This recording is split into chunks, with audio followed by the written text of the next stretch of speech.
Hello student, welcome to online physics classes of Symbiosia School. Today we are going to start chapter 12 part 2 thermodynamics. The topic we are cover in this video: first thermodynamic process, second first law of thermodynamics, and third second law of thermodynamics. So now we start from process. What is process? जब किसी vessel में कोई gas fill होती है तो हम उसको कहते हैं थर्मोडायनेमिक सिस्टम। और इस थर्मोडायनेमिक सिस्टम के parameters such as pressure, volume, temperature और इंटरनल एनर्जी, इन सब में जब चेंज होता है, यानी कि इन पैरामीटर्स में जब चेंज होता है तो उस चेंज को हम कहते हैं thermodynamic process. A thermodynamical process is said to be take place when some changes occur in the state of thermodynamic system, यानी कि थर्मोडायनेमिक सिस्टम में जब उसके पैरामीटर्स जैसे कि उसका वॉल्यूम, उसका प्रेशर, उसका टेम्परेचर या फिर उसकी इंटरनल एनर्जी, इन पैरामीटर्स में जब चेंज होता है टाइम के रिस्पेक्ट में, तो हम उसको कहते हैं प्रोसेस। क्या हुआ है यहाँ पर? प्रोसेस हुआ है। The state of a system can be change by different processes. अब जो चेंजेस हैं वो डिफरेंट प्रोसेसेस हो सकते हैं और ये प्रोसेस में अलग अलग चेंज होते हैं, जैसे सब for example isobaric process. So in isobaric process the pressure is kept constant. यहाँ पर आइसोबेरिक प्रोसेस में प्रेशर को कांस्टेंट रखा जाता है। नेक्स्ट है आइसोक्रोइक प्रोसेस, और इसमें वॉल्यूम को कांस्टेंट रखते हैं, बाकी उसका टेम्परेचर और प्रेशर ये चेंज होता है, लेकिन हम वॉल्यूम को क्या रखते हैं? कांस्टेंट रहते हैं। उसके बाद आता है आइसोथर्मल प्रोसेस। इसमें टेम्परेचर कांस्टेंट रहता है, वॉल्यूम और प्रेशर वेरी कर सकता है। एडियाबेटिक प्रोसेस, इसमें हीट ट्रांसफॉर्मेशन ज़ीरो होता है, यानी कि एडियाबेटिक प्रोसेस वो प्रोसेस है जिसमें कि ना तो हीट एंटर कर सकती है किसी सिस्टम में और ना ही वहाँ से एग्जिट हो सकती है। So isothermal process in which occurs at a constant temperature, in which means जहाँ पर आइसोथर्मल प्रोसेस वो प्रोसेस है जहाँ पर टेम्परेचर को कांस्टेंट रखना है। Isothermal process in which the temperature T is kept constant, so delta T equals to 0। वहाँ पर टेम्परेचर में चेंजेस पॉसिबल नहीं है, बट वहाँ पर प्रेशर और वॉल्यूम में चेंजेस पॉसिबल हो सकते हैं। So a change in pressure and volume of a gas without any change in its temperature is called an isothermal change, यानी कि वहाँ पर टेम्परेचर में चेंज पॉसिबल नहीं है लेकिन वॉल्यूम में और प्रेशर में चेंज पॉसिबल है। That mean P equals to constant.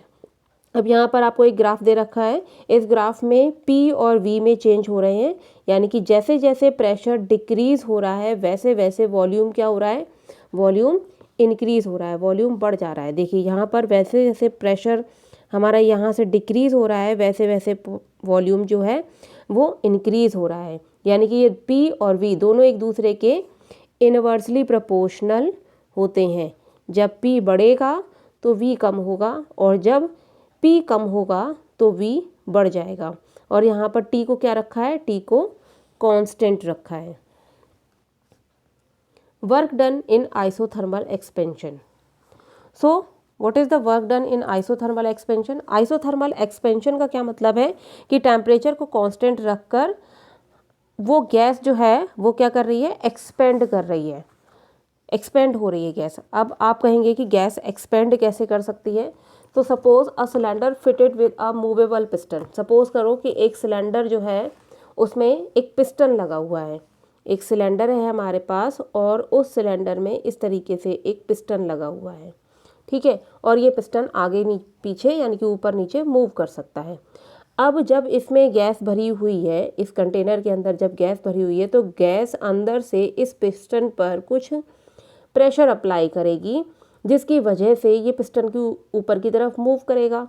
अब इस पिस्टन को इस मोशन से रोकने के लिए हमने क्या किया? इसके ऊपर कुछ वेट रख दिया और उतना ही वेट अप्लाई किया जितना कि नीचे से प्रेशर लग रहा है, यानी कि दोनों क्या है? आपस में मेंटेन हो सके, ठीक है।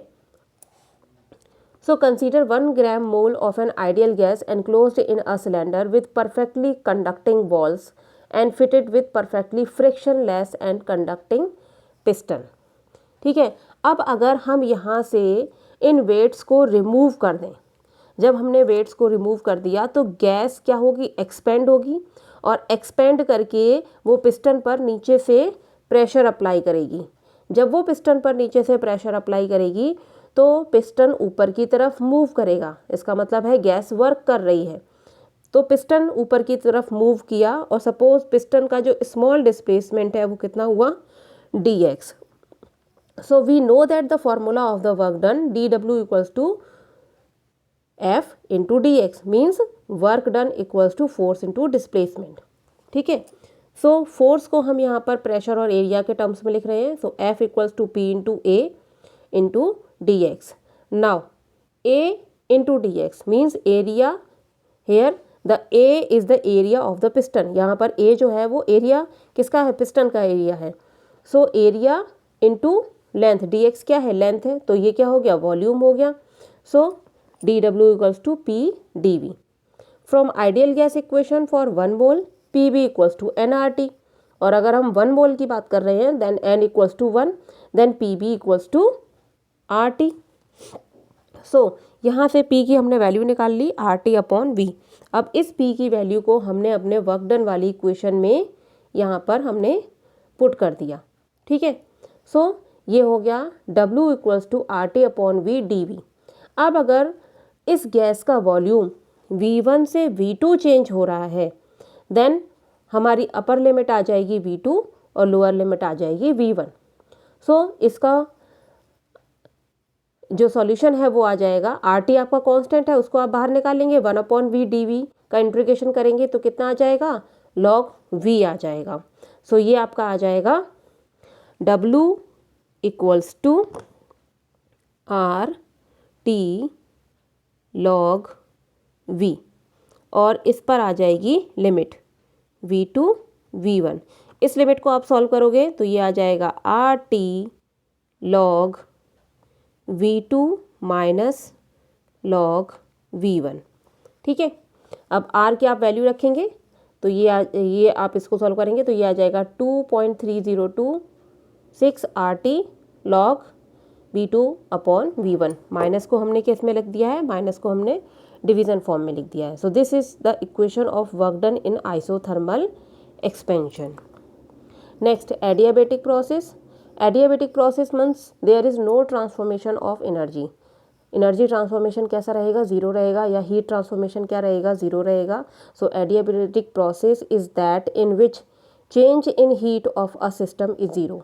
इन this change pressure and volume of a system change. सिर्फ प्रेशर और वॉल्यूम चेंज हो सकता है, हीट वहाँ पर चेंज नहीं होगी। So delta Q equals to zero.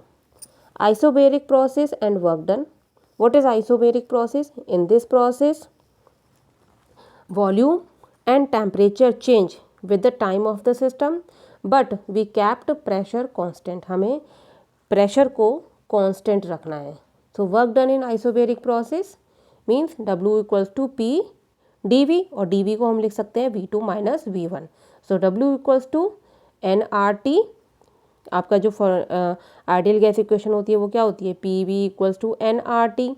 तो यहाँ पर पी डेल्टा वी को आप लिख सकते हो, पी डी वी को आप लिख सकते हो, एन क्या है, 1 है, आर डेल्टा टी। सो यहाँ पर आ गया W equals to N R delta T, और डेल्टा टी को हमने लिख दिया है T2 minus T1।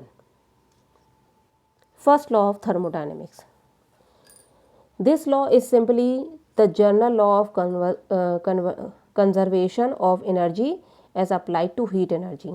So according to the first law, जब हम किसी थर्मोडायनेमिक सिस्टम को कोई एनर्जी देते हैं तो उस एनर्जी का कुछ पार्ट उस सिस्टम की इंटरनल एनर्जी को इंक्रीज करता है और बाकी का कुछ पार्ट एक्सटर्नल वर्क करता है। When we supply some heat energy to a system, it may be do one और बोथ, यानी कि वो एक भी कर सकता है, दोनों भी कर सकता है। यानी कि उस एनर्जी का या उस हीट का कुछ पार्ट उसकी इंटरनल एनर्जी को इंक्रीज करेगा और कुछ पार्ट एक्सटर्नल वर्क करेगा। So heat at it equals to increase in internal energy plus external work done. So the equation of the first law, dq equals to du plus dw, where du is the internal energy and dw is the work done. जैसे suppose करिए कि हम जब पानी गर्म करते हैं तो पानी के मॉलिक्यूल्स की थर्मल वेलोसिटी टेम्परेचर गेन करके बढ़ जाती है, यानी कि मॉलिक्यूल्स की इंटरनल एनर्जी इंक्रीज हो रही है, यानी कि जो हमने उसको हीट प्रोवाइड की है उस हीट का कुछ हिस्सा मॉलिक्यूल्स की इंटरनल एनर्जी को बढ़ा रहा है। फिर जब पानी ऑल ओवर पूरी तरीके से गर्म हो जाता है तो उसका वॉल्यूम इंक्रीज होना स्टार्ट होने लगता है। जब उसका वॉल्यूम इंक्रीज हो रहा है दैट मीन्स वो क्या कर रहा है, वर्क कर रहा है, यानी कि जब हमारा वाटर का वॉल्यूम इंक्रीज हो रहा है और एक डेफिनेट टेम्परेचर पे आने के बाद वाटर जो है वो लिक्विड से चेंज हो रहा है आपका गैसियस फॉर्म में, तो एक तरीके से जब उसका वॉल्यूम इंक्रीज हो रहा है दैट मीन्स वहाँ पर वर्क हो रहा है, because dw equals to P into delta V, pressure भी अप्लाई हो रहा है और उसका वॉल्यूम भी इंक्रीज हो रहा है, वॉल्यूम भी चेंज हो रहा है, तो इसका मतलब वहाँ पर वर्क हो रहा है। तो यहाँ पर जो भी हम हीट प्रोवाइड कर रहे हैं उस हीट का कुछ हिस्सा इंटरनल एनर्जी को बढ़ाता है और कुछ हिस्सा वर्क डन करता है। Second law of thermodynamics, second law के according the second law of thermodynamics state that it is impossible to self acting machine, कोई भी सेल्फ एक्टिंग मशीन नहीं बन सकती unaided by an external agency to convey heat from the body at lower temperature to another at higher temperature. This law was made by Clausius. ये Clausius ने लॉ दिया था कि हमने ये तो देखा है कि हायर एनर्जी लेवल से हीट हमेशा लोअर एनर्जी लेवल की तरफ फ्लो होती है, बट किसी भी तरीके से लो एनर्जी लेवल से यानी कि कोल्ड बॉडी से हॉट बॉडी की तरफ हीट फ्लो नहीं हो सकती जब तक कि हम एक्सटर्नल एजेंसी यानी कि कुछ उस पर एक्सटर्नल मशीन के थ्रू वर्क ना करें। जैसे आपने गर्म चीज़ को बाहर रख दिया, गर्म चीज़ को मान लीजिए आपने एक कप चाय को बाहर रख दिया कमरे में, ठीक है, कुछ कमरे का टेम्परेचर है 25 डिग्री और चाय का टेम्परेचर है 80 डिग्री, तो चाय अपने आप ही ठंडी हो जाएगी, आपको कुछ नहीं करना पड़ेगा। लेकिन अगर आपने एक नॉर्मल टेम्परेचर की बॉटल बाहर रूम में रखी है, मान लीजिए कि आपका जो कोल्ड ड्रिंक है उसका टेम्परेचर है 25 डिग्री और बाहर का जो टेम्परेचर है, रूम का टेम्परेचर है वो है 30 डिग्री, तो अब आप चाहें कि वो जो बॉटल है कोल्ड ड्रिंक की वो ठंडी हो जाए, वो उसका टेम्परेचर 5 डिग्री हो जाए, तो आप बाहर से हीट को अंदर फ्लो नहीं करा सकते। आप हॉट बॉडी से कोल्ड बॉडी की तरफ फ्लो तो करा सकते हैं, लेकिन कोल्ड बॉडी से फ्लो नहीं करा सकते हॉट बॉडी की तरफ, यानी कि लो एनर्जी लेवल से एनर्जी हायर एनर्जी लेवल की तरफ फ्लो नहीं हो सकती, या लोअर टेम्परेचर से हायर टेम्परेचर की तरफ हीट फ्लो नहीं हो सकती। आपको उसे ठंडा करने के लिए फ्रिज में रखना पड़ेगा, और फ्रिज ये एक्सटर्नल एजेंसी है जो कि हीट पास करती है। तो ये जो लॉ था वो क्लॉसियस ने दिया था, इसलिए इसे क्लॉसियस लॉ कहते हैं। सेकेंड लॉ है इसमें Kelvin's law.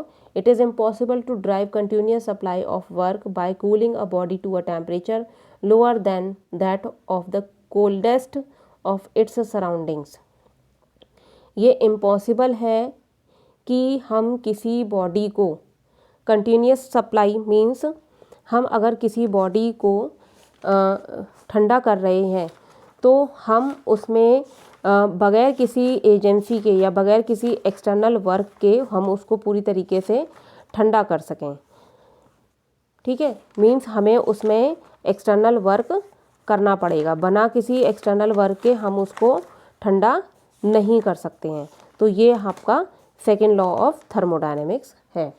So it is impossible to drive continuous supply of work by cooling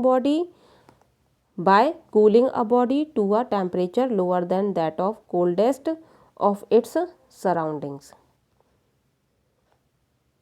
So this is the diagram of the explanation second law of thermodynamics. Hot reservoir ये source है, ये है working substance, और ये cold reservoir. Hot reservoir से cold से आपकी body cold reservoir से हॉट रिजर्वर में तभी जाएगी, कोल्ड से हॉट में नहीं जा सकती है और हॉट से कोल्ड में जा सकती है। कोल्ड से हॉट में नहीं जा सकती क्योंकि ये नेचर का लॉ नहीं है। So thank you.